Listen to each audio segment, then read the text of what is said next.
स्वागत है बच्चों फिर से एक नई वीडियो के साथ। तो ये वीडियो है क्लास 10th के विद्यार्थियों के लिए, ठीक है, जिसमें हम लोग देखेंगे विद्युत धारा के चुंबकीय प्रभाव का जो है लघु उत्तरीय प्रश्न। इससे पहले हम लोगों ने प्रकाश के परावर्तन तथा अपवर्तन और मानव नेत्र तथा रंग बिरंगा संसार, इसका दोनों का जो है लघु उत्तरीय करवा दिए, मतलब शॉर्ट टाइप क्वेश्चन। और शॉर्ट टाइप के बाद आप लोग को लॉन्ग टाइप क्वेश्चन भी हर एक चैप्टर का एक एक चैप्टर वाइज करवाया जाएगा, ठीक है। तो आप लोग अगर नए हैं तो चैनल को सब्सक्राइब कर लीजिएगा और इस पीडीएफ जो है टेलीग्राम चैनल पर मिल जाएगा आप लोग को। इसके लिए आपको डिस्क्रिप्शन में लिंक है टेलीग्राम चैनल का, वहाँ जाकर जुड़ जाइए। और एक बार प्ले लिस्ट का लिंक भी है, साइंस क्लास 10th का प्ले लिस्ट, उसमें जाइए विजिट कीजिए। बहुत ज़्यादा इंपॉर्टेंट क्वेश्चन, ऑब्जेक्टिव सब्जेक्टिव सब वहाँ दिया हुआ है, तो आप लोग जाइए और देखिए। और पीडीएफ भी जो आप लोग को ना एकदम फ्री में मिलता है, आप लोग चाहिए टेलीग्राम चैनल पर, वहाँ से हर एक पीडीएफ मिल जाएगा। चलिए हम लोग देखते हैं इस चैप्टर से जितने भी लघु उत्तरीय क्वेश्चन बन सकते हैं हम लोगों ने बनाए हैं जो इम्पोर्टेंट हैं। तो देखिए क्वेश्चन है कि विद्युत मोटर के कुछ उपयोगों की सूची बनाएं, मतलब विद्युत मोटर का किस चीज़ में उपयोग होया जाता है। तो निम्नलिखित है। पहला, विद्युत धाकड़ों में, मशीनों में, विद्युत मिश्रकों में, वॉशिंग कारखानों में, MP3 प्लेयर्स में, ठीक है, MP3 प्लेयर्स जो गाना सुनते हैं उसमें भी। चलिए अगला है क्वेश्चन नंबर दूसरा, बोल रहा है चुम्बक किसे कहते हैं। तो वे पदार्थ चुम्बक कहलाते हैं या वे पदार्थ को चुम्बक कहते हैं जो चुम्बकीय पदार्थ अपनी ओर खींचते हैं। इससे वायुमंडल में उत्तर दक्षिण में दिशा फांसी की स्थिति उत्पन्न हो जाती है। इससे उत्तर और दक्षिणी दो ध्रुव पाए जाते हैं इसमें, ठीक है। चलिए तीसरा क्वेश्चन हम लोग देखते हैं। बोल रहा है कि दो चुंबकीय क्षेत्र रेखाएं एक दूसरे को प्रतिच्छेद क्यों नहीं करती। तो यदि चुंबकीय क्षेत्र रेखाएं एक दूसरे को प्रभावित करती है तो क्षेत्र की बिंदु किसी विशेष सूची पर दो दिशाओं को जो है पहचानना चाहते हैं जो कि प्रभावशाली है। इसका कारण यही है कि दो चुंबकीय क्षेत्र रेखाएं एक दूसरे को प्रभावित नहीं करती है, ना ही प्रतिच्छेद या प्रभावित नहीं करती। अगला क्वेश्चन नंबर चौथा, बोल रहा है कि विद्युत जनित्र के सिद्धांत क्या हैं। तो देखिए ये है शॉर्ट टाइप क्वेश्चन, इसलिए हम लोग को जो है ना बहुत ही कम वर्ड में लिखना है। क्या है, विद्युत जनित्र में यांत्रिक ऊर्जा का उपयोग चुंबकीय क्षेत्र में किसी भी चालक को जो है गति प्रदान करने की सुविधा प्रदान की जाती है। इस कारण विद्युत धारा उत्पन्न होती है। मूल्यतः विद्युत जनित्र में यांत्रिक ऊर्जा को है वो विद्युत ऊर्जा में परिवर्तित किया जाता है, इसे ही हम लोग विद्युत जनित्र कहते हैं। आप लोग अपने हिसाब से भी लिख सकते हैं। देखिए पांचवा क्वेश्चन है, बोल रहा है प्रत्यावर्ती धारा में कौन सी दो हानियां हैं, मतलब इसमें कौन सा नुकसान है। तो पहले कौन कौन सा है, निम्न है। पहला है कि प्रतियोगिता धारा से विद्युत लेपन तथा बैटरी का अवतरण नहीं किया जा सकता। दूसरा है कि विद्युत धारा मतलब इस धारा से विद्युत विच्छेदन नहीं किया जा सकता। यही दो नुकसान है। अगला क्वेश्चन नंबर छठा, बोल रहा है कि चुम्बक के निकट आने पर दीर्घ सूचक की सुई विक्षेपित क्यों होती है। तो दीर्घ सूचक की सुई जो है वो एक छोटा चुम्बक ही है, ठीक है, जिसमें N ध्रुव और S ध्रुव विद्यमान होते हैं। जब चुम्बक के निकट इसे लाया जाता है तो ध्रुवों के बीच आकर्षण या प्रतिकर्षण के कारण चुंबकीय सुई विकर्षण हो जाता है, विक्षेपित नहीं होती। अगला क्वेश्चन नंबर सातवां, तो क्वेश्चन नंबर सातवां बोल रहा है विद्युत चुंबकीय क्षेत्र रेखाएं क्या होती है। किसी बिंदु पर चुंबकीय क्षेत्र रेखाओं की दिशा कैसे निर्धारित की जाती है। रेखाओं के दो प्रमुख गुणधर्म लिखें। चलिए देखते हैं उत्तर क्या है कि चुंबकीय क्षेत्र रेखाएं चुंबक क्षेत्र में चुंबकीय क्षेत्र की दिशा और परिमाण को दर्शाते हैं।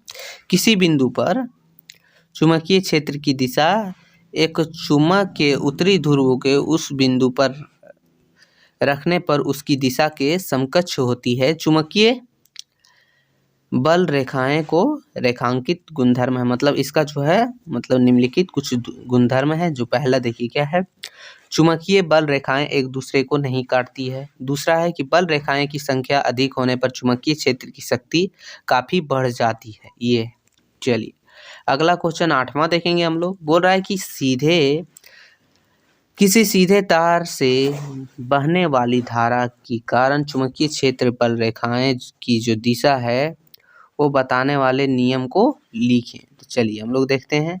उत्तर में बोल रहा है दक्षिण हस्त अंगूठा नियम। दक्षिण हस्त अंगूठा नियम, यदि किसी धारावाही तार को अपने हाथ में इस प्रकार जो है पकड़े कि अंगूठा की धारा दिशा में तना रहे और तो उंगलियां चालक के चारों ओर चुंबकीय क्षेत्र रेखाओं की दिशा लिपटी होगी, जैसा कि चित्र में है। देखिए ये चित्र में दिया हुआ है, इसे आप पकड़िएगा तो ऐसे देखिए जा रहा है, ये है धारा की दिशा, ये चुंबकीय क्षेत्र, ये ठीक है, आप लोग देखें। चलिए अगला क्वेश्चन 9वां है। बोल रहा है कि चुंबकीय क्षेत्र रेखाओं के गुणों की सूची बनाइए, क्या क्या उनके गुण हैं, क्या क्या अच्छे चीज़ें। देखिए पहला है कि वे बल रेखाएं बंद वक्र होती है। दूसरा है कि जहां पर क्षेत्र रेखाएं एक दूसरे के निकट रहती है वहां चुंबकीय क्षेत्र अधिक प्रबल होता है, मतलब मजबूत होता है। तीसरा है कि दो चुंबक क्षेत्र रेखाएं एक दूसरे को प्रतिच्छेद नहीं करती है। चलिए 10वां क्वेश्चन देखेंगे हम लोग कि फ्यूज के तार की 3 प्रमुख विशेषताएं बताएं। तो फ्यूज की जो तार है उसकी विशेषताएं क्या है, 3 प्रमुख, तो निम्नलिखित है। पहला है कि इसका प्रतिरोध उच्च होता है, इसका गलनांक न्यूनतम होता है, मतलब गलनांक जो है न्यूनतम होता है, कम होता है। चलिए अगला है कि घरों में 220 वोल्ट पर 5A अनुमानतक का फ्यूज व्यवहार होता है, मतलब लगता है। अगला क्वेश्चन नंबर 11 बोल रहा है लघु पतन से आप क्या समझते हैं। तो लघु पतन देखिए किसी कारण से जब जीवित तार तथा उदासीन तार एक दूसरे से सट जाते हैं तो जो लघु पतन की स्थिति उत्पन्न हो जाती, इस परिस्थिति में प्रतिरोध शून्य हो जाता है और प्रतिरोध की तीव्र बहने लगती है। धारा के उच्च होने पर काफी ताप उत्पन्न होता है जिससे अग्नि की उत्पन्न होती है तथा परिपथ में आग लगने का भय रहता है। देखिए हम लोग सीधा समझते हैं कि लघु पतन जो है, जब देखिएगा घर में एक तार दूसरा तार उदासीन और जो द्विविद तार है दोनों कभी अचानक से जुड़ जाते हैं तो शॉर्ट हो जाता है घर में, और जब शॉर्ट हो जाता है तब उस जो शॉर्ट लगता है उसे ही हम लोग लघु पतन कहते हैं। उससे जो प्रतिरोधक है वो शून्य हो जाता है, परिपथ में तीव्र बहने की जो धारा है काफ़ी मतलब जो है बढ़ जाती है, तीव्र हो जाती है, जिससे अग्नि उत्पन्न होने लगती है और परिपथ में आग लग जाती है। बस यही हम लोग का लघु पतन होगा, ठीक है। चलिए पतन नहीं, लघु पतन। अगला क्वेश्चन नंबर 12 बोल रहा फ्लेमिंग के वाम हस्त नियम को लिखें, मतलब बाएं हाथ नियम को लिखें। तो देखिए आंसर है कि फ्लेमिंग के वाम हस्त नियम अपने बाएं हाथ के तर्जनी, मध्यमा व अंगूठे को परस्पर जो है लंबवत फैला दीजिए पूरा अपने हाथ को। अभी चित्र में भी देखिएगा आप लोग। यदि तर्जनी चुंबकीय क्षेत्र की दिशा तथा मध्यमा धारा की दिशा प्रदर्शित करे तो वह चालक की गति अंगूठे की दिशा में होगी। देखिए इस तरीक़ा से आप लोग को अपना हाथ फैलाना। ये है आप लोग का अंगूठा जो बल, ये है तर्जनी जो क्षेत्र, ये है मध्यमा जो धारा, ये है बाएं हाथ, ठीक है, तर्जनी मध्यमा अंगूठा, इस तरह। देखिए धारा क्षेत्र बायां हाथ, दायां क्षेत्र, ठीक है। चलिए ये है इसका चित्र फ्लेमिंग के वाम हस्त नियम का। चलिए आगे क्वेश्चन नंबर 13 बोल रहा है कि विद्युत फ्यूज क्या है, यह किस मिश्र धातु का बना होता है। देखिए विद्युत परिपथों के लिए फ्यूज तार का उपयोग जो होता है यह अतिभारण अथवा लघुपतन के बचाव के लिए किया जाता है।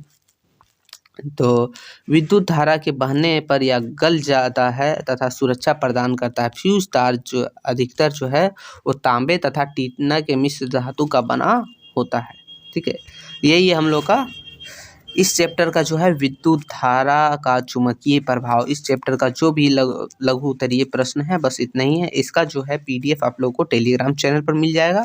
और इसी तरीक़ा से हमेशा वीडियो चाहते हैं तो इस चैनल को सब्सक्राइब कर लीजिएगा और बेल आइकन को दबाइएगा और कमेंट करके ज़रूर बताइएगा आप लोग को वीडियो कैसा लगा और PDF ज़रूर डाउनलोड कर लीजिएगा, ठीक है। चलिए फिर मिलते हैं आगे की वीडियो में, तब तक के लिए जय हिंद जय भारत।